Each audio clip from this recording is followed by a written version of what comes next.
What's up, mi gente? Aquí Liz on the mic. I am very excited because today I wanted to talk to you about identity. So, recently I posted a video speaking about identity, and I am a school social worker. I work with a lot of teenagers, and I often talk to a lot of people as well. And it's come to my attention that there is so many of us that struggle with finding the truth of who we are. That sometimes we put our worth in the things that we do. And I think it's important that we talk about this because our identity should not never be rooted in the things that we do.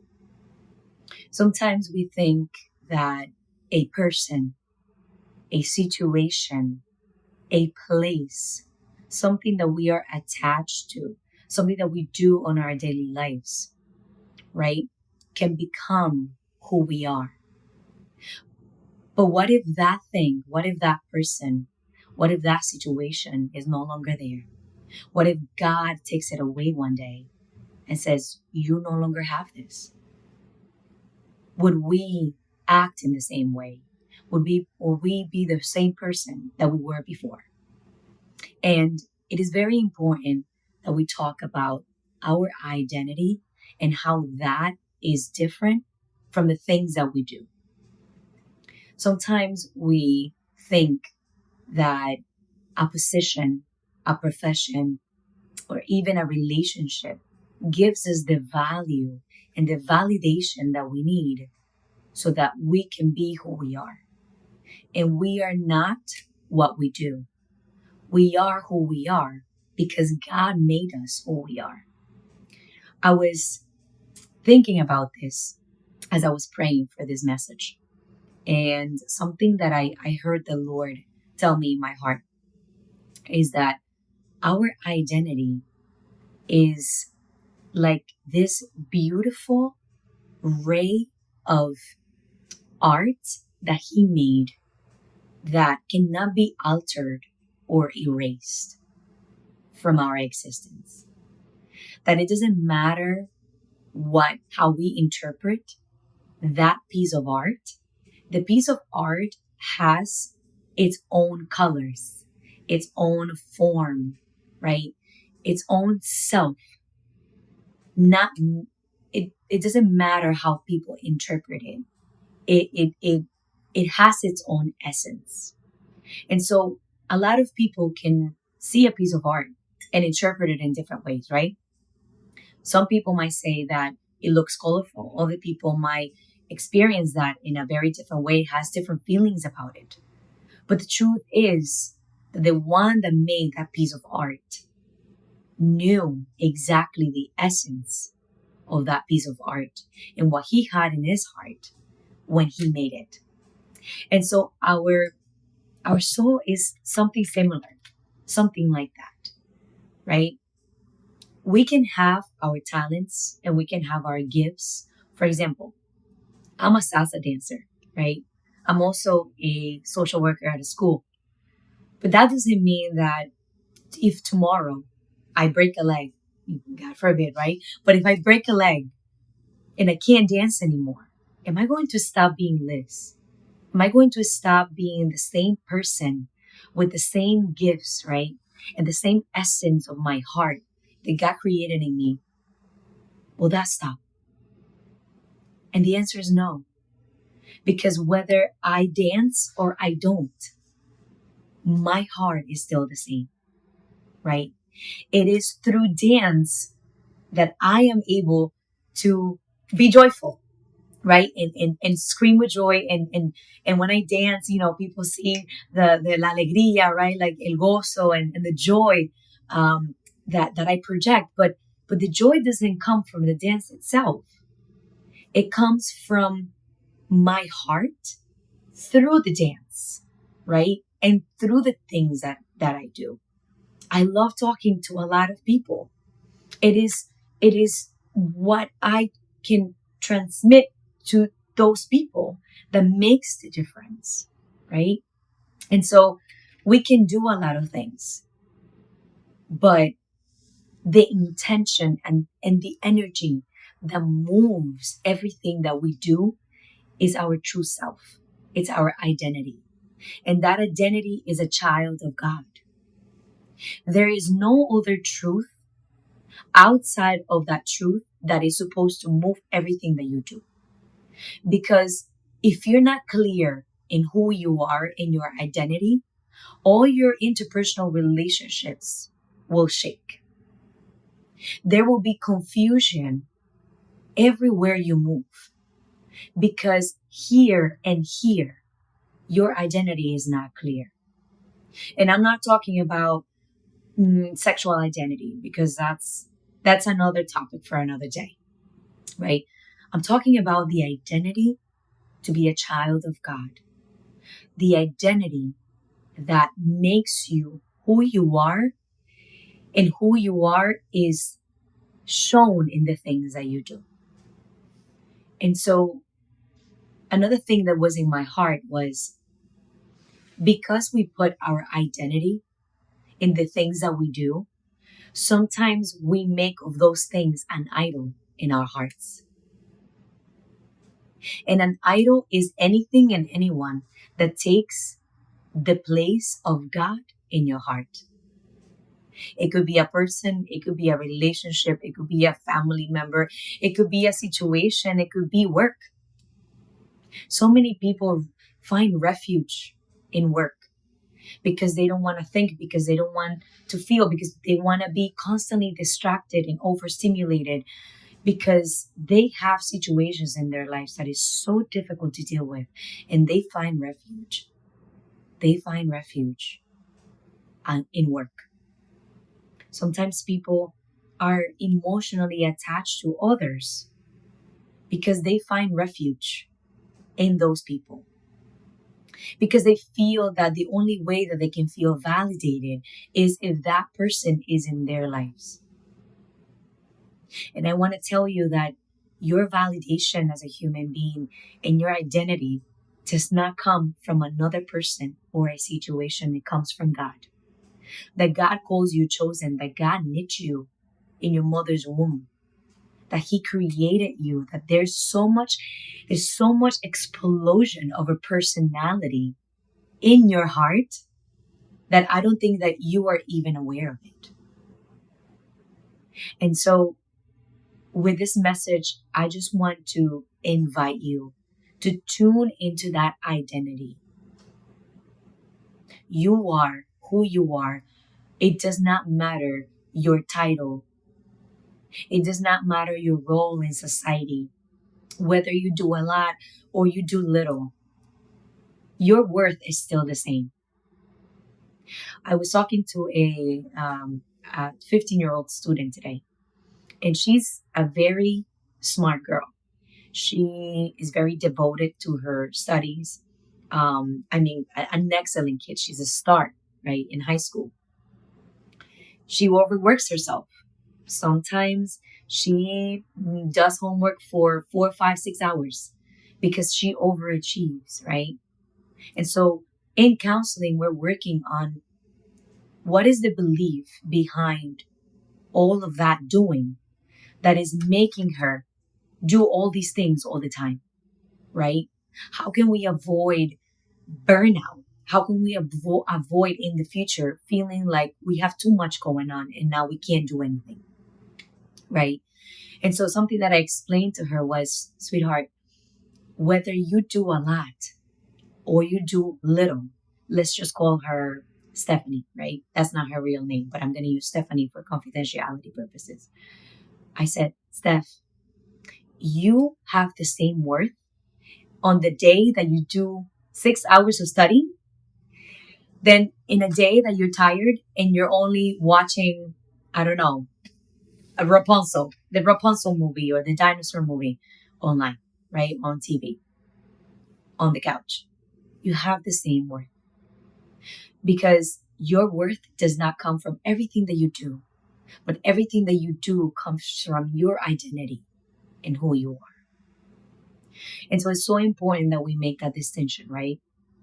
Because sometimes This is why we cannot rest. And I'm going to finish with this, and I'm going to take a sip of my cafecito because, I mean, without cafecito, we can't do anything, right?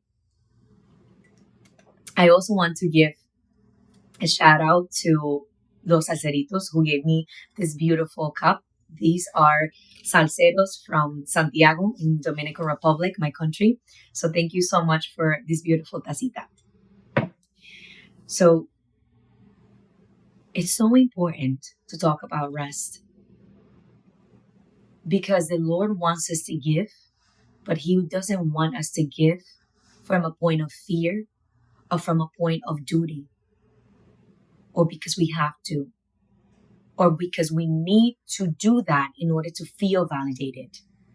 The Lord wants us to give in whatever area of your life from a point of rest because it is in resting in His heart, in the heart of the Father, that we will be able to know how loved we are and how that love then is given to any empty cup of any heart that you find. That can be in church, that can be at school, that can be at work, that could be with your friends, that could be with your relationships, that could be with family members. We cannot give from a point of, I have to do this. Because then the things that can give us joy in life, the things that the Lord allows us to do, then they become tasks. They become things that we have to do, not things that we get to do. And I heard a pastor once say that when you change your perspective, your heart is full of gratitude. And then you see God's hand in the things that you do because you're giving from a point of love, not from a point of need, right? There are people that give because they have to give in order to feel enough. And I want to tell you today, I want to speak those words onto you that you are enough, whether you do a lot or you do little. Whether I dance salsa or I give people consejos, advice, right? I am enough, right? On the days that I feel like I accomplished everything, right? Like today, I went to work and then, I had so many appointments and then, I went to training, fitness training with my trainer, Stephanie. Saludos, right? El Nuevo Healthy Spot, guys. Visit that in Lindenhurst. They have protein shakes and everything, waffles. Amazing. Right? I trained with her, with my trainer, Stephanie. And then I did all the stuff and now I'm recording this. And right, it's a very, you would say, productive day. But what about the days that Liz feels heavy? What about the days that Liz doesn't feel 100%? What about the days that Liz feels sad, confused, right? Am I not enough in those days? I am. I am enough in those days because God tells me that I am loved. Because God tells me that I am love. And in that love, I can rest. I don't have to perform. You see, the world asks us to perform, to be enough. And the Lord tells you, you don't have to perform because you are already enough. That is so beautiful. That is so beautiful to think that I don't have to do anything to earn His love and to rest in His love, to feel enough.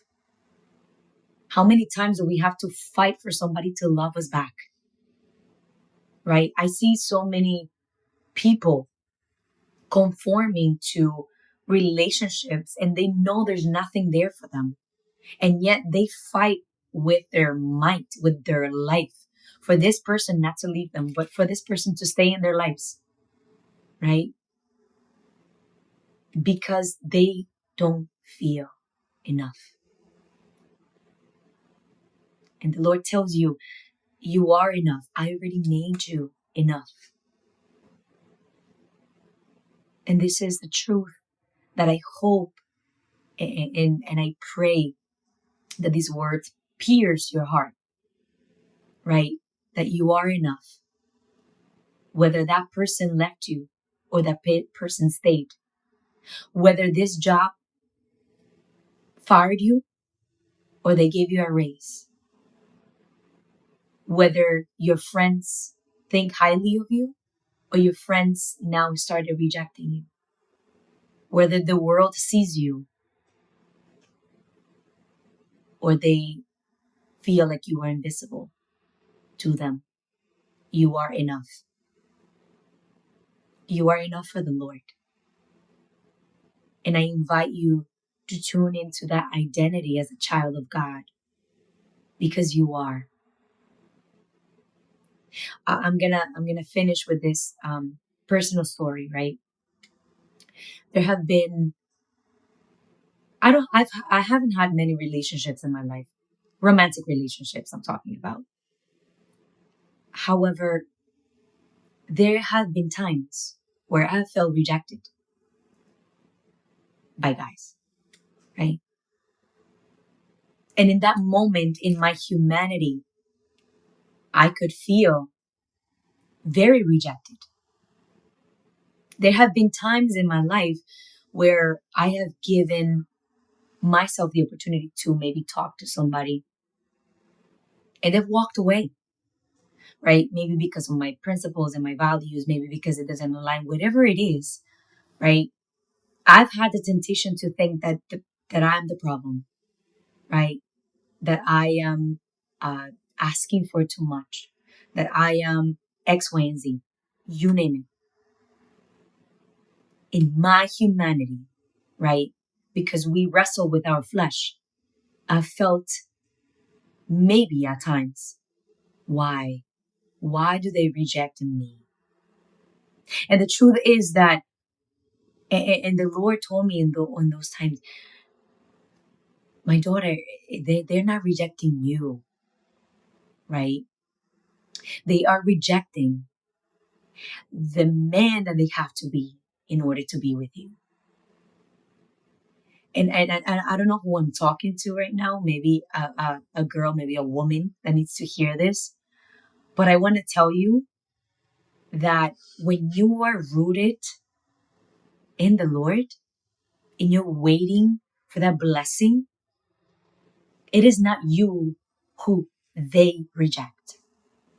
It is what lives in you that they reject. And it's perseverance, it's protection. So whenever you feel rejected by a guy or a girl or friends or even family members that cannot understand your heart, right? Because not everybody can understand your heart. I want you to understand that it is protection from the Lord. That is perseverance. That only that thing that is special is preserved for the best. Because you deserve the best. And so I don't want you to settle. I don't want you to think that you are a problem because God doesn't create problems. God doesn't create mediocrity. God creates perfection and blessings and abundance. So I want to speak those words into your heart today. And and I don't know who I'm talking to, but I just want to tell you that your heart is so beautiful that you deserve the best. You deserve all the best in the world, and that your identity, it's so beautiful. And that nothing that you have done will make the Lord love you less. Because it is not what you do, it's who He is and who you are in Him. That's your identity. It's not what the world calls you. It's not what you think about yourself. It's what the Lord thinks about you. And the beautiful essence of the beautiful soul, the beautiful heart that He created in you. That, I pray,